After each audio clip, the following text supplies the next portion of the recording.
Good evening, Mr. President, members of the council. First of all, thank you so much for your amazing marathon session of attendance. I think this is unprecedented, and really appreciate your listening to all these arguments. You should do a budget. That's the marathon.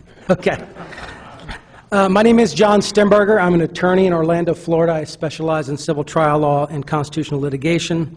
I'm also the president and general counsel of the Florida Family Policy Council. We have a field office right here in Jacksonville.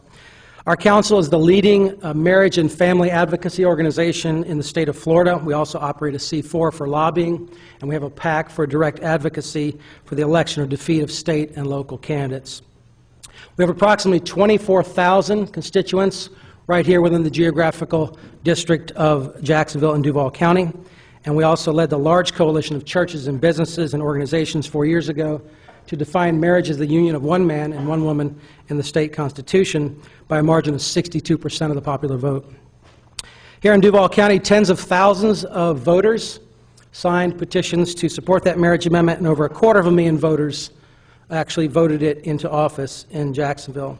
I rise today to strongly oppose the current proposed ordinance and pledge to this body to formally organize our supporters in opposition to it. I would make 3 points to this distinguished body. First is that, at best, this ordinance is constitutionally suspect on its face for the rather remarkable reason that it removes all references to the United States Constitution. And also, remarkably, being a progressive document, as it claims to be, removes all references to civil rights guaranteed by the United States Constitution. I find that to be a remarkable thing and an obvious thing which just begs to answer why. Why are we throwing out the United States Constitution, the highest law of the land, and giving those protections? Secondly, this ordinance also violates the religious liberties and rights of conscience of hundreds of thousands of Jacksonville residents.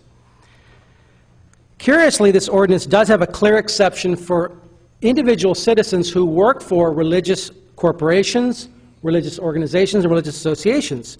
And the assumption here is a very good one, and that is that those individuals who work for those churches and religious associations, pastors, priests, ministers, have strongly held religious beliefs, and we do not want to do something that violates their conscience because they have a good faith value in religious beliefs. The question is, though, that's a good assumption, but the problem is this. It assumes that only full-time ministers and people that work within churches have those strongly held beliefs, and everyone else is just kind of faking it, and they can just fake their religious convictions. The problem, very simply, is this, is a matter of example. If you have a landlord who owns a second piece of property, let's say you own 2 houses and you want to rent your house out to someone else. Well, if someone, because of a good faith held moral belief, believes that facilitating immorality... Mr. Stemberger. Thank you. Hold on. I got a question for you. If it's unconstitutional, why have these other cities been allowed to pass it? And we're the last ones to do it in Florida. I'm just making the reference to the fact that it's certainly suspect because you're removing all the protections, rights, and any reference to the United States Constitution. I don't know that every other ordinance does that, but it's primarily, it creates a protected class. It creates a legal separate classification, which, frankly, the cases on the U.S. Supreme Court going up now from California and the state of Iowa challenging those marriage amendments relied upon the precedent of laws like this as well. Okay. Ms. Daniels has a question for you.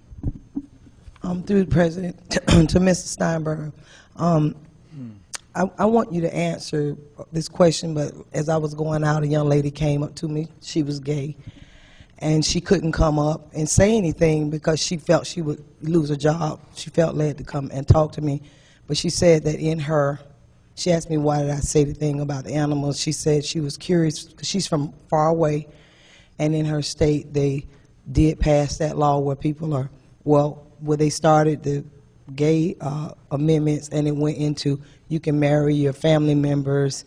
It went into bestiality and things like that. And the question that I want to ask you is, what are, because I'm sure that you wouldn't want anybody not to have a job, not to have fair housing.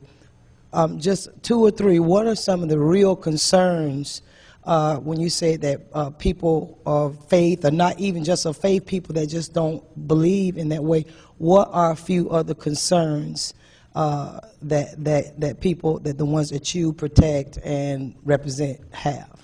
I think the most glaring one is if someone owns a residential home and they have another residential home and they want to rent that out. If that person believes that they're facilitating immorality, whether it's two persons that are not married or gay persons or whatever it is, what's the greater injustice? Is it to force that person to violate their good faith religious beliefs or require those couple to go somewhere else and find another home? We think this is a direct violation of rights of conscience of persons who have good faith. Now, whether you agree with them or not is irrelevant.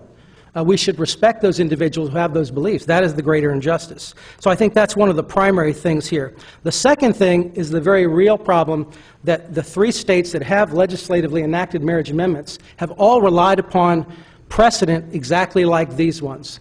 And the Ohio State Supreme Court that overturned their marriage laws relied upon the collective body of zoning ordinances, the local ordinances of non-discrimination ordinances to base their opinions. And so a vote for this amendment is a vote to undermine the legal precedent for marriage in the state of Florida. That's the primary long-term problem we would have with this. And do you believe that churches and ministries are protected? If you've looked over the legislation that we have here, do you believe that we really are protected according to the way it's written in the legislation? If you are employed by a church or a religious society, yes. But if you are an individual, if you own a parsonage that's on a church, I think no, it does not. It clearly does not. And it clearly requires you to do something that perhaps not me, but other people would have good faith objections to allowing their properties to be, lived in by people of same sex. Thank you very much. Thank you, members. Thank you, sir.